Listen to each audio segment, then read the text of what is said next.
Good morning, my name is Deborah. I work for Inspira and I'm joined this morning by Ruth Selig. Ruth, what's your job title and who do you work for? So I do marketing and communications for Areno in the UK, and I'm also the chair of Britain's Energy Coast Business Cluster's Shadow Board. To give you a bit of background on Areno is an international nuclear fuel cycle company working across the world in France, Europe, United States and Asia, and also Africa.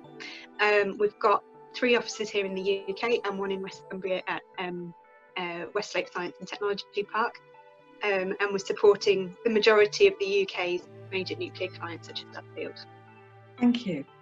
You studied languages in sixth form and at university. Why do you think studying languages is a good option? I think languages are a really important subject for people to study. They're really versatile in terms of what you can do with your career, but they also teach you a lot of really useful skills. So they teach you a lot about the way people communicate in different cultures. They teach you about different countries, how people live and work.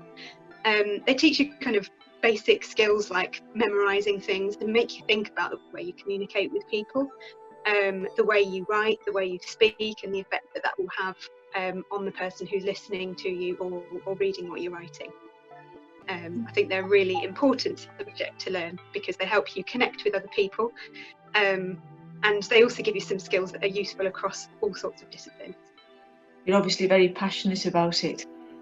What jobs can studying languages lead to?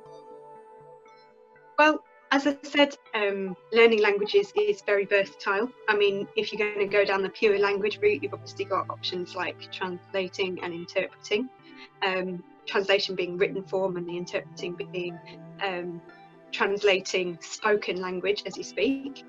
But I'd say there are a lot of other routes available to you, and they're applicable to a lot of different sectors.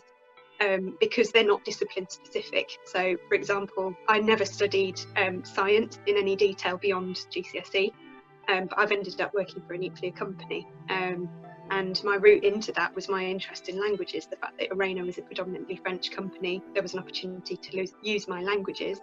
That was a really good career opportunity for me. Now that we've left the EU, are languages still important? Definitely, just because we've left the EU doesn't mean we're not going to be interacting and trading with different countries in the EU. There's such a different relationship when you can actually speak to someone in their own native tongue. Yes, a lot of people speak English, but at the same time, I think if you make the effort to speak someone else's languages, you sometimes get a lot further and you create a lot better relationship with that person. Have you had the opportunity to study and work abroad as part of your job?